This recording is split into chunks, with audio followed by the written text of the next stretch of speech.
भागवत पियो इसलिए कहा गया क्योंकि भागवत एक ऐसा फल है जिसमें ना तो छिलका है ना गुठली है, इसमें फेंकने लायक तो कुछ भी नहीं है। सब कुछ एक एक भागवत का शब्द जो है वो जीवन में अपनाने योग्य है। छिलका गुठली की तो बात ही दूर है, ये तो रस से भरा है, इसमें सिर्फ रस ही रस है।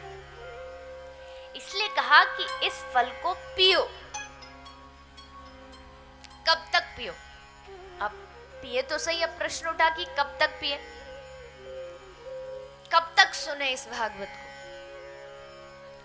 आप लोगों ने इस कथा से पहले कितने लोगों ने भागवत कथा सुन रखी है 7 दिन की? हाथ उठा के बताएं।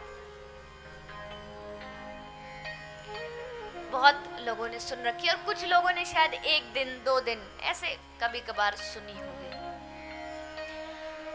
तो अगर जिन लोगों ने भागवत सुन रखी है वो लोग कहें कि अरे ये तो हमारी सुनी सुनाई भागवत है, हम क्यों जाएं, हमने तो सुन रखी है। अगर आपने ऐसा कहा कि हमने तो सुन रखी है, वही भागवत है पुरानी वाली, इसका मतलब ये समझिए कि आपने अभी तक सचमुच भागवत सुनी ही नहीं।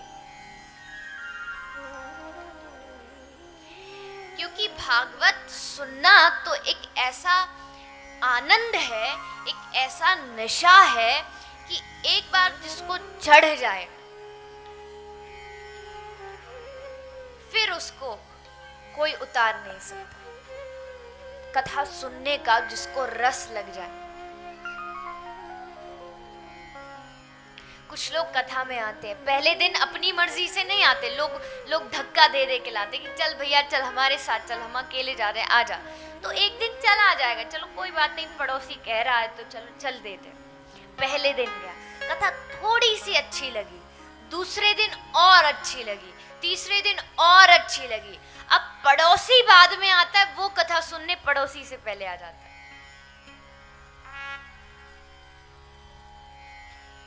कथा तो इतनी मीठी है, इतनी रस भरी है कि एक बार जिसने चख ली,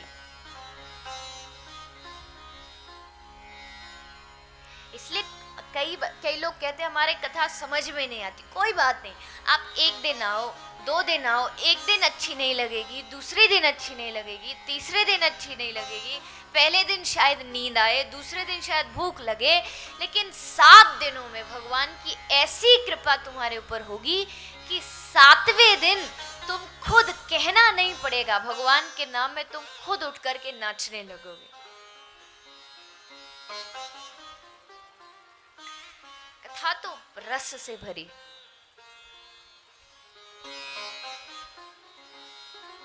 एक बार क्या हुआ, एक पत्नी थी, तो उसको कथा सुनने में बड़ा आनंद आता था, जहां भी कथा होती थी सबसे पहले जाती थी। लेकिन उसका पति जो था वो बड़ा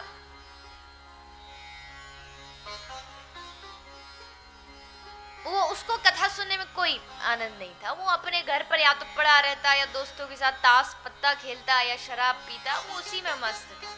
तो एक दिन पत्नी बोली कि अरे देखो हमारे गांव में इतनी सुंदर भागवत हो रही है, बम्बई से यजमान जी चल कर के आए हैं, इतनी सुंदर हमारे गांव में भागवत कराई है, तो चलो हम भी चलें।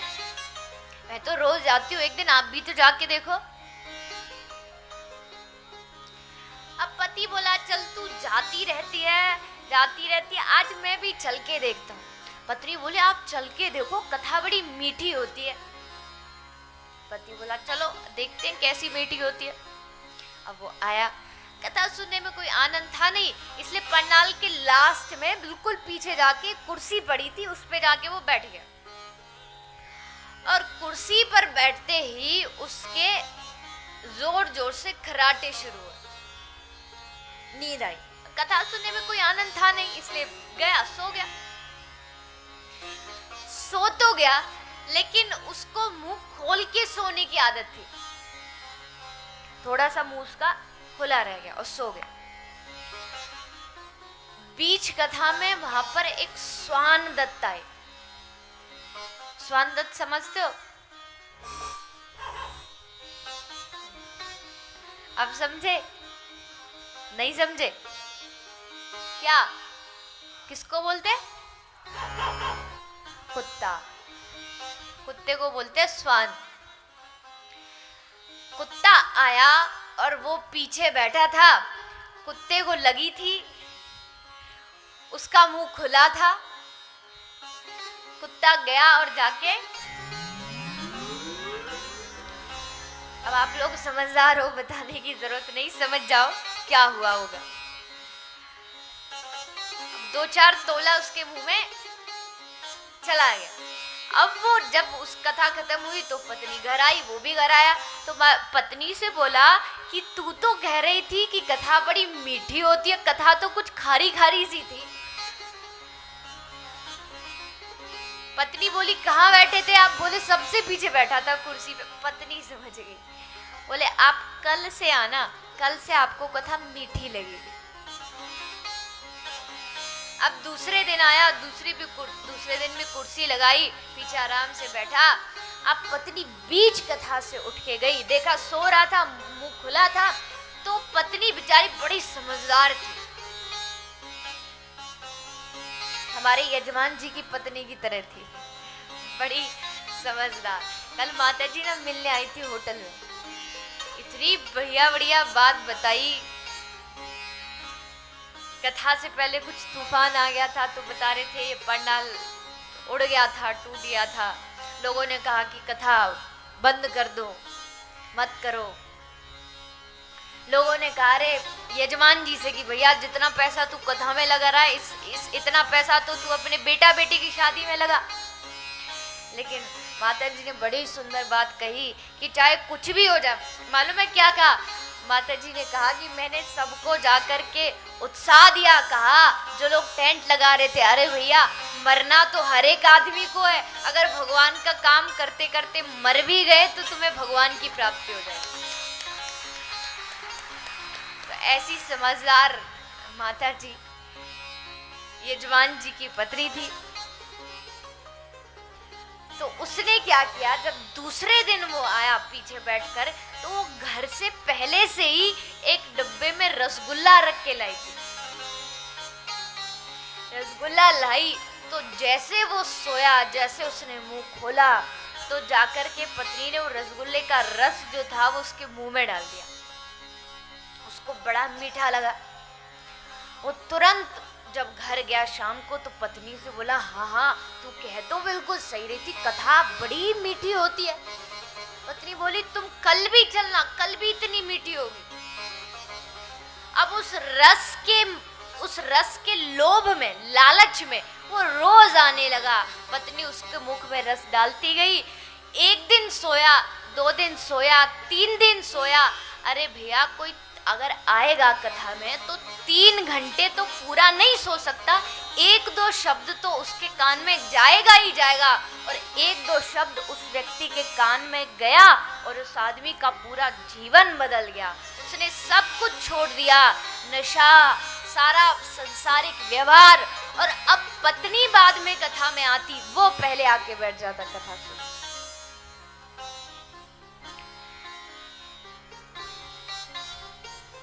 भगवान ना करे आपके साथ ऐसा हो कि आप पीछे बैठ के पहले दिन सो, लेकिन ये जरूर है अगर आप भाव और श्रद्धा से कथा में आओगे तो पक्का आपको रस की प्राप्ति जरूर होगी।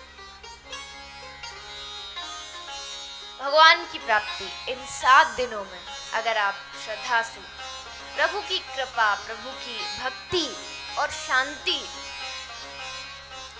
हम सबको जरूर मिलेगी।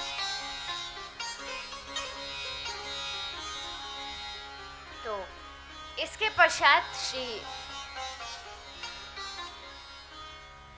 व्यास जी महाराज ने आगे कथा लिखना प्रारंभ किया। भगवान नर नारायण को नमस्कार किया। उसके उपरांत धर्म, अर्थ, काम और मोक्ष की कथा सुनाई। फिर कथा आई व्यास जी महाराज की, जो कि अपने आश्रम में बड़े बड़े चिंतित, बड़े उदास बैठे थे। वहां पर श्री नारद जी पहुंचे। पूछा महाराज आप बड़े दुखी दिखाई दे रहे हो, क्या बात है, किस लिए दुखी हो? व्यास जी ने कहा, नारद जी क्या बताऊं,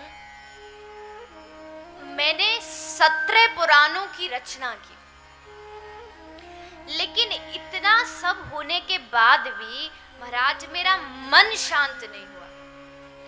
अब मैं ऐसा क्या करूं कि मेरा मन शांत हो जाए। नारद जी ने कहा, हे व्यास जी, मन को शांत करने का तो सिर्फ एक उपाय है, वो है भगवान श्री कृष्ण के नाम का गुणगान। आपने 17 पुराण लिखे, रचना किए, लेकिन उसमें कहीं भी कृष्ण प्रेम, कृष्ण भक्ति का कहीं वर्णन नहीं किया। और जब तक आदमी कृष्ण भगवान के चरणों को नहीं पकड़ेगा, उसको शांति कभी नहीं मिल सकती, वो दर बदर भटकता रहेगा।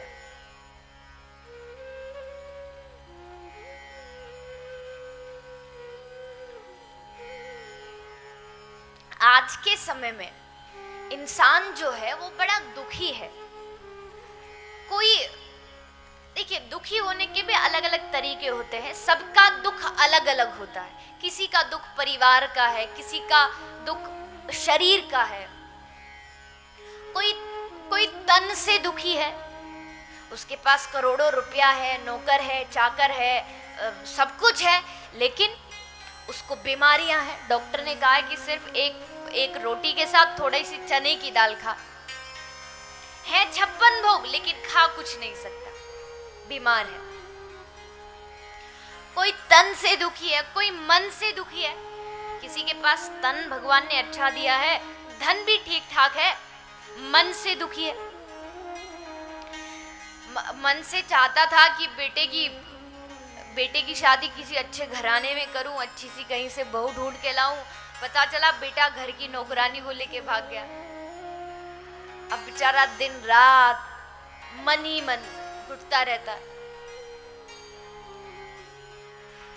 कोई धन दुखी, किसी के पास बच्चे भी अच्छे हैं, परिवार भी अच्छा है, लेकिन धन नहीं है, पैसा नहीं है, वो इधर उधर बेचारा मजदूरी करता है, फिर भी घर का पालन पोषण नहीं कर पाता। तो कोई तन दुखी, कोई मन दुखी, कोई रहे धन बिन उदास, थोड़े थोड़े सब दुखी, लेकिन सुखी राम को दास।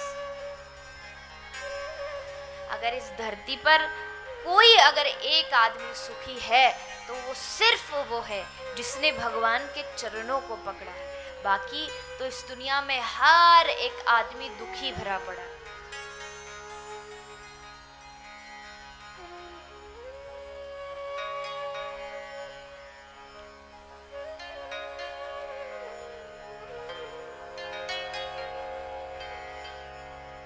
किसी ने पूछा कि दुख का कारण क्या है, हम दुखी क्यों होते हैं?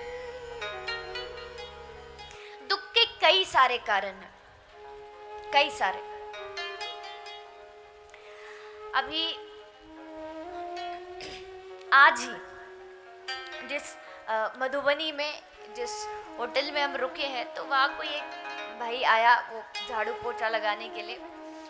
तो वो पोछा लगाते लगाते रोने लगा और बोला कि मैं बड़ा दुखी हूँ, दिन भर इस होटल में काम करता हूँ, फिर भी मेरा गुजारा नहीं होता, बड़ा परेशान हूँ, बीवी बच्चे, इतना धन कहाँ से लाऊं, बड़ा दुखी हूँ। तो उससे माता जी ने पूछा कि अच्छा तुम ये बताओ, तुम दुखी हो, ठीक बात है, कोई बात नहीं, लेकिन तुम खाते पीते क्या हो?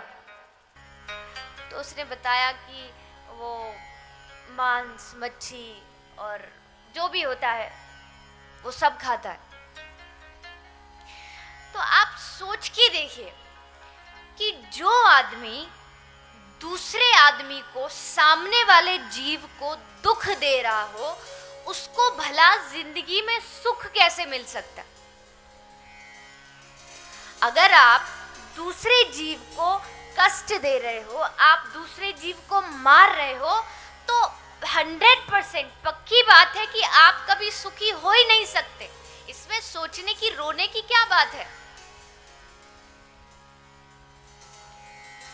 अगर आपको सुख चाहिए तो सामने वाले आदमी को सुख देने की कोशिश करो, तब आपको सुख मिलेगा। आप जो चीज आकाश में उछालते हो वही आपके पास वापस आती है। आप बॉल आकाश में उछालोगे तो बॉल आएगी, आप ऊपर कीचड़ उछालोगे तो आपके ऊपर भी कीचड़ ही आएगी, आप फूल उछालोगे तो आपके ऊपर भी फूल आएंगे। वैसे ही आप जैसा सामने वाले को दोगे, अगर आप उसको दुख दोगे आपको भी दुख मिलेगा, आप उसको सुख दोगे तो पक्का आपको भी सुख मिलेगा। याद रखना, किसी जीव की अगर आप हत्या करते हो, किसी पशु को, पक्षी को, जीव जंतु को मारते हो, तो इससे बड़ा पाप इस धरती पर दूसरा कोई नहीं हो सकता। आपके सुखी होने के इस दुनिया में दूसरा कोई चांस है ही नहीं।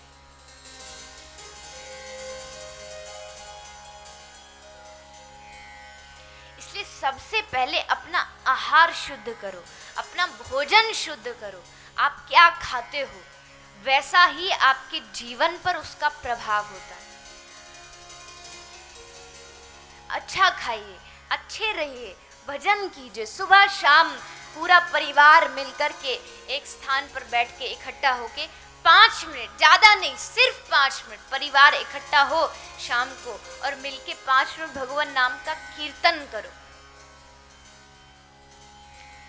फिर देखो जीवन में कैसे दुख आता है। और अगर दुख आ भी गया तो वो दुख भी आपको बड़ा अच्छा लगेगा, वो दुख भी आपको सुख के जैसा लगेगा। उसमें आपको परेशानी नहीं होगी कि दुख आ गया, हाय मैं मर गया, ये हो गया, वो हो गया, नहीं, आप खुश रहोगे।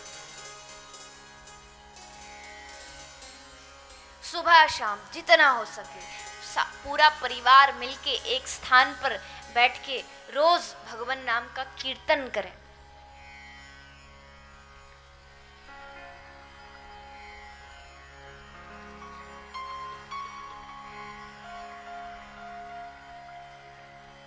आप सबके घरों में मंदिर तो होगा,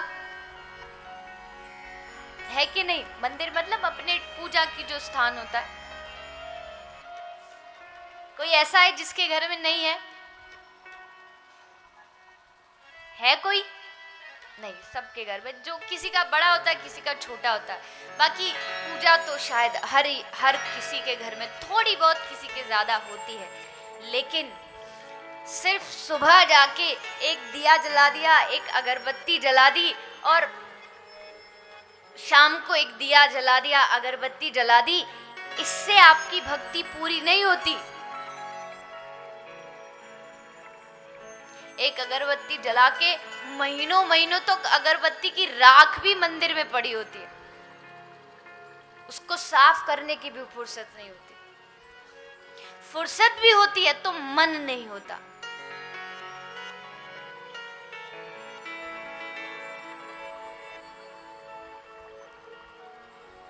आप सब लोगों से मेरी यही प्रार्थना है, आपके घर में जरूरी नहीं कि पूरा एक कमरा आप भगवान के लिए निकालो, चाहे छोटी सी जगह दे दो।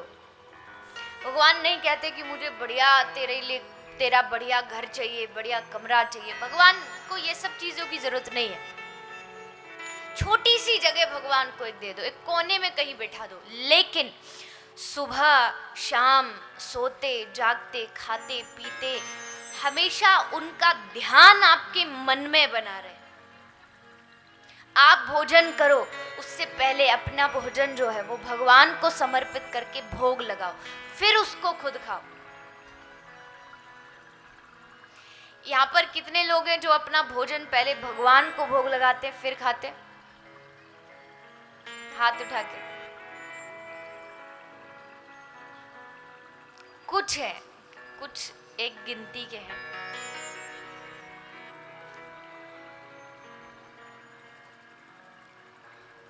आप किसी के घर जाओ, उसके घर कोई फल रखा हो, कुछ भी अच्छा सामान रखा हो, आप उस घर वाले की आज्ञा लिए बगैर अगर उस वस्तु को उठा के अपने घर ले आओ तो ये चोरी कहलाती है कि नहीं कहलाती? चोरी है। आपने उससे पूछा नहीं, उसको बताया नहीं, आप उसका सामान लेके अपने घर आ गए, जबकि उसके मालिक आप नहीं हो, उसका मालिक कोई और है। पहले उस मालिक से आज्ञा लो कि भैया क्या मैं ये चीज ले सकता हूँ, फिर उसको ग्रहण करो। वैसे ही इस दुनिया में जितनी भी चीजें हैं, ये खाना, ये पीना, ये कपड़े, ये घर, ये मकान, ये दुकान, जितना कुछ है, इसके मालिक हम नहीं हैं, क्योंकि हम तो खाली हाथ अकेले इस दुनिया में आए थे। मालिक कहाँ से बन गए? फिर मालिक कौन है? कौन है मालिक? भगवान। भगवान इसका मालिक है। तो अगर आप कोई भी फल उठा करके उसको बिना भगवान की आज्ञा लिए खाते हो, इसका मतलब आप एक पाप कर रहे हो।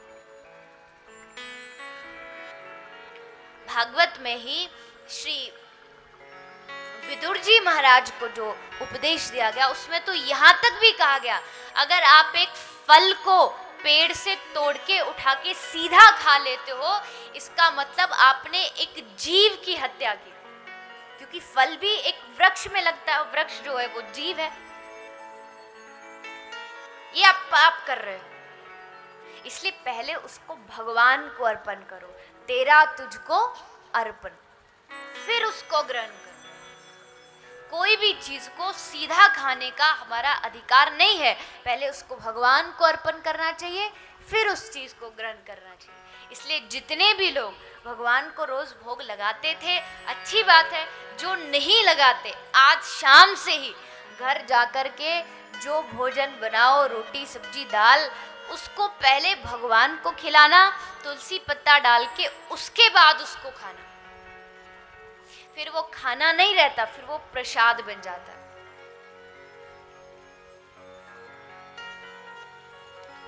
बहुत से लोग तो ऐसे होते हैं जो 20 साल से भगवान को रोज सुबह शाम मिश्री खिलाए जा रहे हैं, रोज मिश्री, ये ले मिश्री, सुबह दोपहर शाम। ठाकुर जी भी मिश्री खा खा के इतने मीठे हो गए कि पूछो मत। आप सोचो, आपको कोई 10 दिन के लिए खाना पीना रोटी सब्जी सब बंद करके तीनों टाइम आपको मिश्री मिश्री खिलाई जाए, तो खा पाओगे? तो फिर भगवान को क्यों? खुद अच्छे माल खाते हो तो भगवान को भी अच्छा खिलाना चाहिए।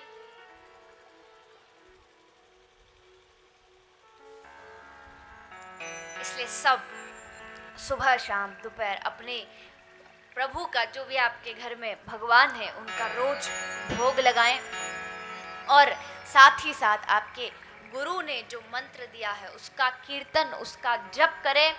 क्योंकि भागवत हमें यही सिखाती है, जीवन जो हमें प्रभु ने दिया है, प्रभु प्राप्ति के लिए एक बार दिया है। अगर ये एक बार नष्ट हो गया, ये चला गया, तो फिर दोबारा पता नहीं मिले ना मिले, वो तो भगवान जाने।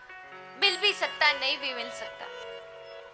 इसलिए ये जो जीवन है, आज का जो जीवन है, इसको भगवान नाम में लगाओ।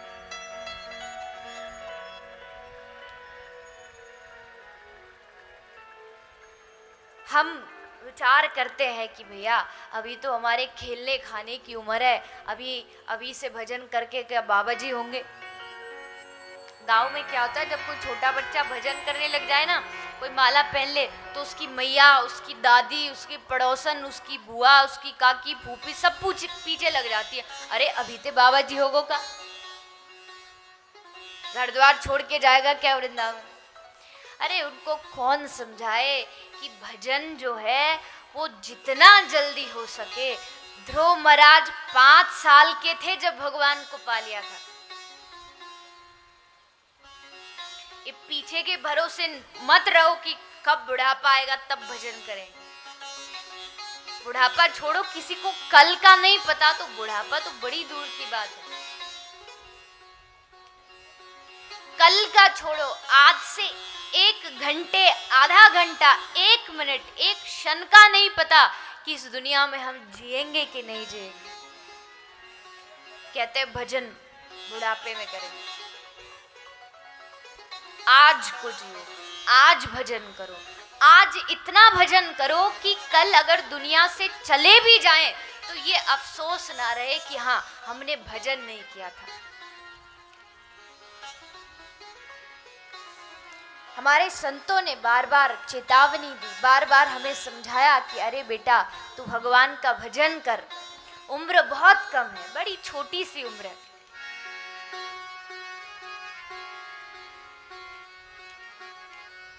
राधे श्याम रटो उमरिया थोड़ी है, राधे श्याम रटो उमरिया थोड़ी है, राधे श्याम रटो उमरिया थोड़ी है, राधे श्याम रटो उमरिया थोड़ी है, राधे श्याम रटो उमरिया थोड़ी है, थोड़ी है प्यारे थोड़ी है, थोड़ी है अरे थोड़ी है, थोड़ी है प्यारे थोड़ी है, थोड़ी है प्यारे थोड़ी है, सीताराम रटो उमरिया थोड़ी है, सीताराम रटो उमरिया थोड़ी है। सभी लोग प्रेम से ताली बजाते हैं।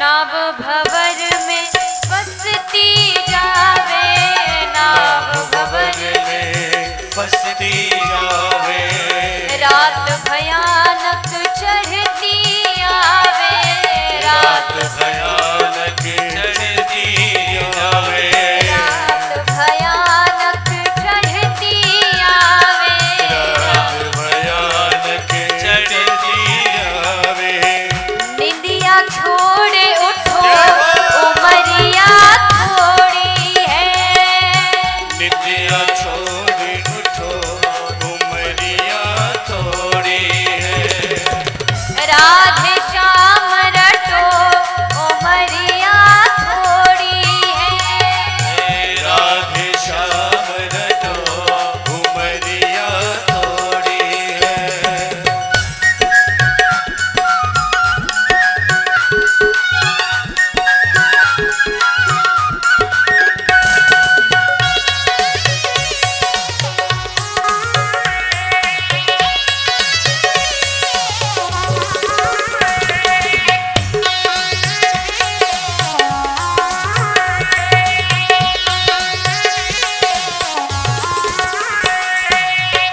आयु रात दिन घटती जावे, आयु रात दिन घटती जावे, आयु रात दिन घटती जावे, आयु रात दिन घटती जावे, आशा तृष्णा बढ़ती जावे, आशा तृष्णा बढ़ती जावे, कहा